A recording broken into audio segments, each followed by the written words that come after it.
Yeah, so this is kind of what they're adding. So and I was saying this artwork is Mark Probst, who I'm not sure, but I think he might have been working for AC. We're doing some of those AC comics too that we spoke about. But Yeah, there's a lot of this is AC feel. here's a Lady Arcane story, and this is interesting because they're getting into these characters here.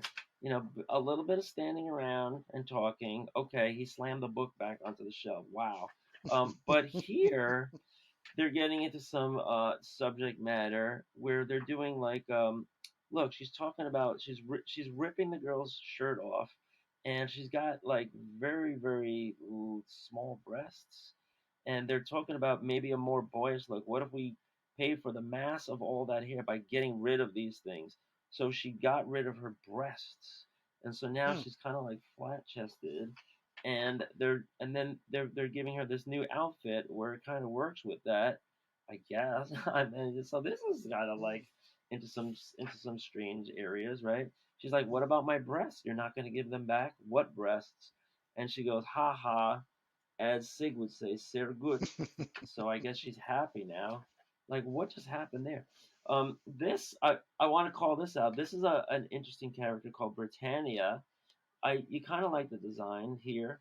And then Yeah, here we're getting a lot yeah. more The value on the panels. page, right? This is more like George Perez type style, right?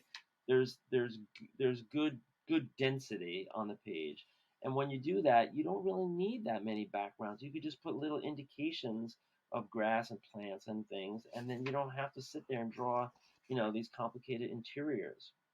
There's a lot of action here already popping in. This guy's coming out of this portal, out of this TV or something. And then look at all this like shadow and muscle tone, a little bit of a upskirt here, some value here on the hair, some value on the drapery. So this is a little bit better. And then whoa, they're getting into some like, serious like hand to hand here and in various stages of undress. Wrestling. Now we're going into this full page montage, so you can put on your Rocky music here. They're going back in time, and I guess this is maybe like a backstory of Britannia.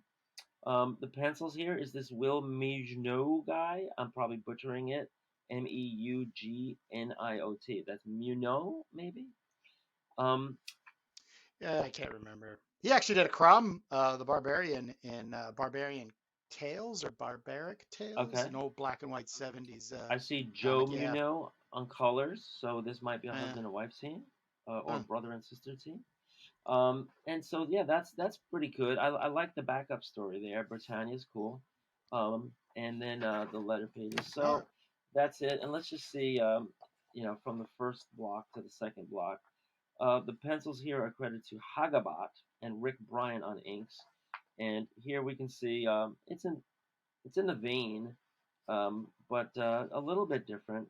You wonder if Beecham did the maybe like some thumbnails for them or something. layouts. Yeah, the Yeah. layouts. Second story here, it's going to be it's not credited yet.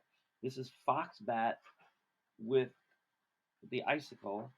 Not too familiar with these characters, but you can see as we flip by here a little bit maybe Wolverine inspired.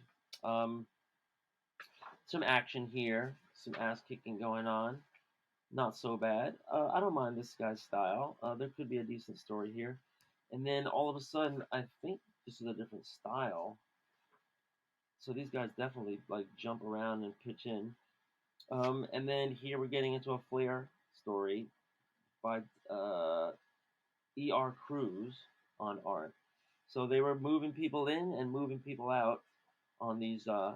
This guy reminds me a little bit of Rudy Nebres, right? Yeah, he did the end of the Savage Sword of Conan run. Oh, with this guy E.R. Cruz. E.R. Cruz. Yeah. Yeah. Yeah, he's So definitely how part much of you want that to bet crew. he's? He's, Yeah. How much you want to bet he's yeah. Filipino? Yep. Um. So yeah. So just a quick backup, and then let's see if there's anything else in here. So now we go in Indigo Adventure. So this is another character named Indigo. This looks a little bit like Judge Dredd over here. Um. And this looks pretty action packed. I don't know. They're setting up a story. This might be in a dystopian future. Um, this is probably nice and valuable. So this became Flair became a 52-page anthology for the whole Hero Comics crew to maybe like a training ground for them to do their stuff. Again, you got the TNA angle, but these aren't like dirty comics per se. They're just kind of like ogling comics. A lot of superhero stuff. This is when the X-Men were really the biggest thing, for a long time. So like superheroes and teams were good, but you wanted good story and good art. There's Icicle, which looks like an Iceman type of a character. Um, you guys get the idea on that. And then here, this is Tim Burgard, and surprisingly Stan Sakai, who is kind of a weird style. This is cartoony. Whenever they draw kid, That's Usagi Jimbo. oh, Usagi Jimbo. Stan Sakai, Thanks, guy. really? Okay, Yeah. so he's a Japanese guy, and then we're literally into cartoons here. We just descended into like Saturday morning here. So and then we get back out of it here. So yeah, that was interesting going in and out. And then here's Britannia, Chapter 2, Butterfly.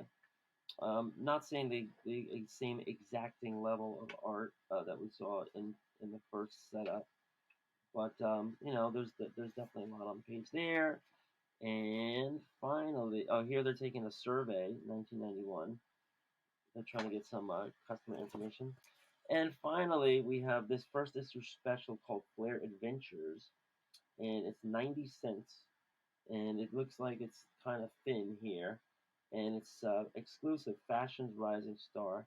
So this was later in the game, 1992. Same writer, Dennis Maloney. I don't know if he was writer, editor, owner, publisher, etc. Are we into Mark Beecham here?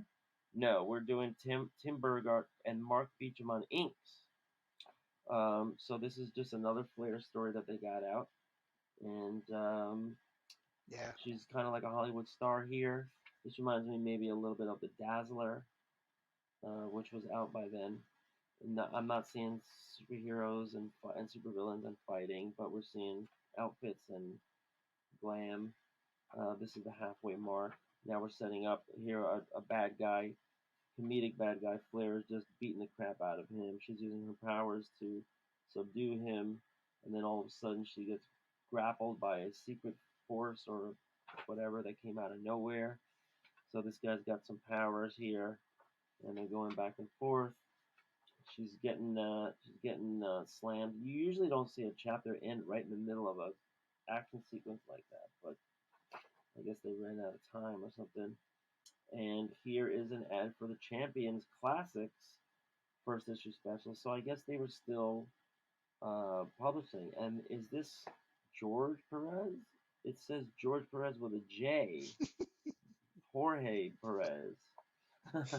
Cousin. um, but that's my All right. report, and I hope people got an idea of Flair. There's some good in there, and there's some that leave you wanting more in there. A little bit of both. I'll just put another cover back up here so you can do your report and Well, and get into thank your you, comic today. Jake.